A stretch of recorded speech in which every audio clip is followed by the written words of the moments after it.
And his vision aligns with my vision of how big I think this space really is. If you think about all the different industries that exist, most of them have been disrupted by technology in some way. You've got like Airbnb. So hotels got attacked by Airbnb. Taxis got attacked by Uber. These are the famous examples, right?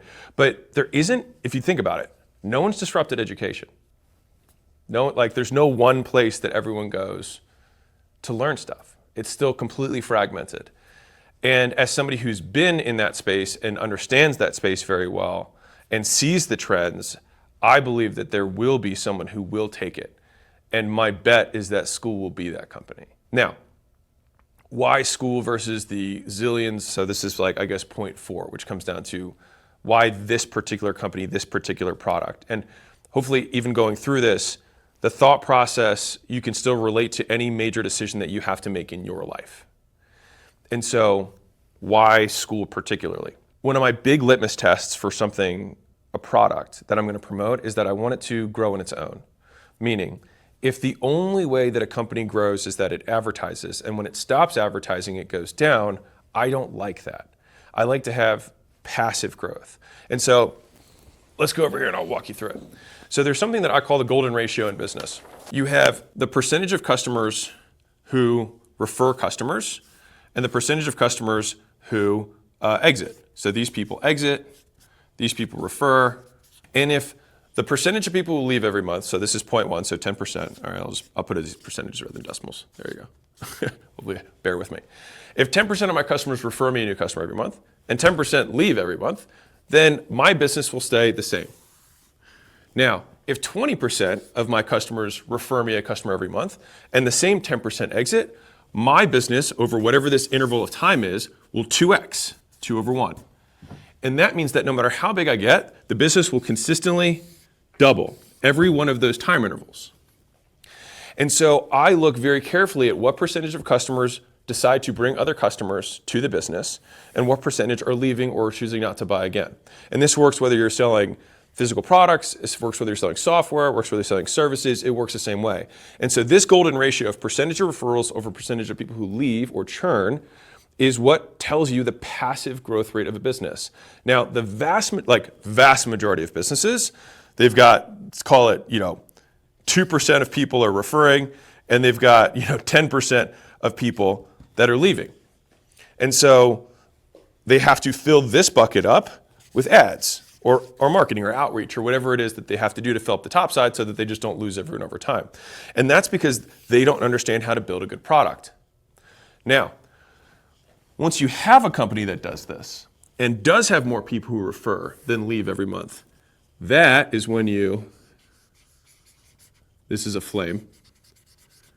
That's when you pour gas on this thing and you say, okay, now I want to tell the world about it so that that number of doubles, it just goes ... and then it doubles off the chart. And then you add even more and then doubles again off the chart because you're just increasing the N as fast as you can so that the doubling happens on a bigger amount of customers. So when I saw School's metrics, I was blown away. I had never seen a company who had metrics as good as School. I've never in my history of looking, and we look at a lot of businesses. We get, several thousand businesses a month that reach out at acquisition.com for investment and for us to buy, a minority or majority of the business. And so I've looked at a lot of business metrics. And so when I saw the passive growth rate that School had, it really intrigued me. And so that business underlying fundamentals were there. The mission of the fact that it wanted to make business online easy and fun. And it starts right now in the education space. Like all of those things made it really, really a good fit for me. Now, let's talk about enterprise value stuff. So, number 5, I am here to make money. And so I like to have my altruistic goal is to make real business education accessible for everyone. But guess what?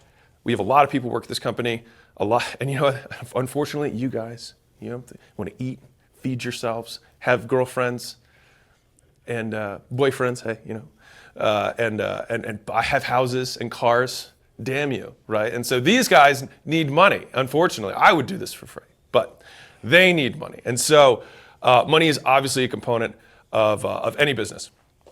So let me walk you through the difference here. So let's say that I have a traditional business, number one. So let's call this a service business.